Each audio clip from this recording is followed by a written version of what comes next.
Ito, gumagawa po ako ng solution ng gagawin kong salted egg. Yan. Yung kasing napanood ko na na video, yung yung brine solution niya, nilagyan niya ng ng ganito, ng bay leaves, ng tawag dito. Yan, bay leaves saka whole peppercorn. Kaya lang wala akong buong paminta, kaya yung durog na lang ang nilagay ko. Ayan. Gaya-gaya. Ayan. Dagdag dagdag aroma, and siyempre pag naburo na yung siguro baka sakaling lumasa, mas masarap. Try lang natin. Ayan. Kaya lang na ako, kasi ang tagal na tong yung asin. Bakit hindi siya matunaw? Ayan. Meron pa rin, ganyan ang dami pa rin niya. Marami pa ring asin. Pero sabi ng kapatid ko, naman daw, matutunaw na siya habang nabuburo yung yung egg. Kaya okay lang daw yung ganyan. Yan. Tapos palalamigin, then isusok na natin yung egg.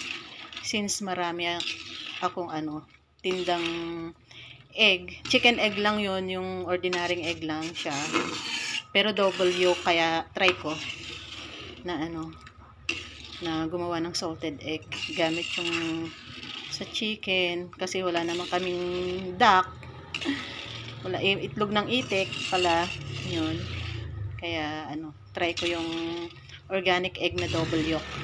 Yun ang gagawin kong salted egg. Yan, palalamigin ko muna to kasi kanina pa naman siya kumukulo okay. Gagawa po ako ng salted egg.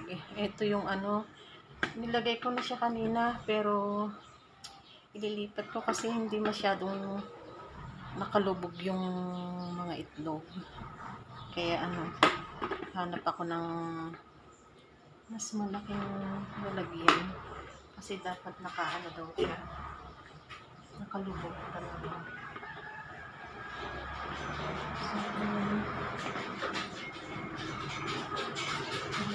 Mas malaking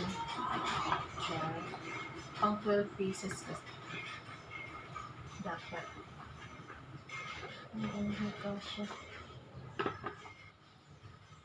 Ang lalaki kasi yung itlog, kaya hindi magkasya. Malalaki siya.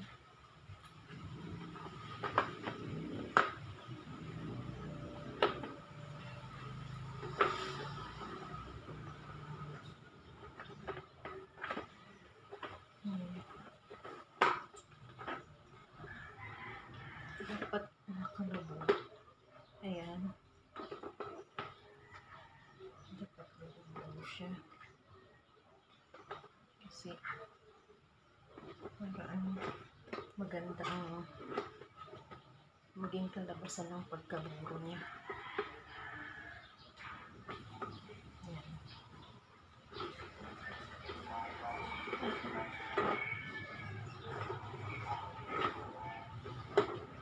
Ang hirap pala.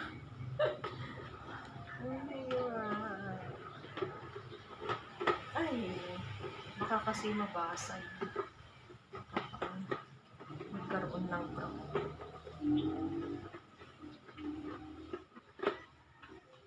Ayan. Baka magkaroon ng crack ng egg. Tapos eto, yung solution. Ayan. Sasalin ko siya. Maitim siya kasi ang nilagay ko is yung pamintang durog. Wala kasi akong buo. Kaya ayan. Yung durog nilagay ko, kaya medyo hindi siya lubog. Hindi siya lubog. Kailangan daw kasi nakalubog. Kaya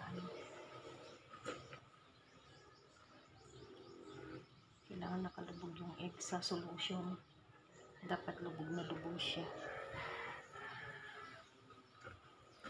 Kaso, parang pumapaibabaw sila kasi yung asin nandun na sa ilalim. Hindi kasi natutunaw lahat yung asin. Pero sabi ng kapatid ko, dati na siyang gumagawa ng ganito. Habang nabuburo daw yung egg, matutunaw din naman siya. Kaya, ayan.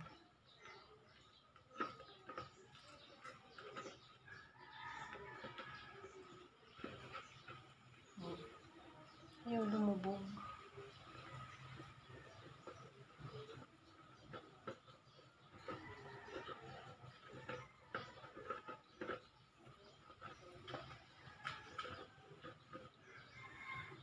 Ayaw siyang lumubog. Try ko lang yung muna nga yung 11 pieces. Tapos lalagyan ko siya ng tubig na naka-plastic para matulungan siyang ma-press down. Ayun, lumubog nga siya. Tama. Yan, 11 pieces lang yan. Tinanggal ko na isa kasi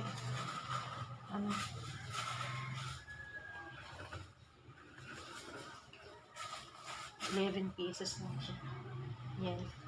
After 3 to 4 weeks daw, pwede na siya. So, i-check kung pwede na.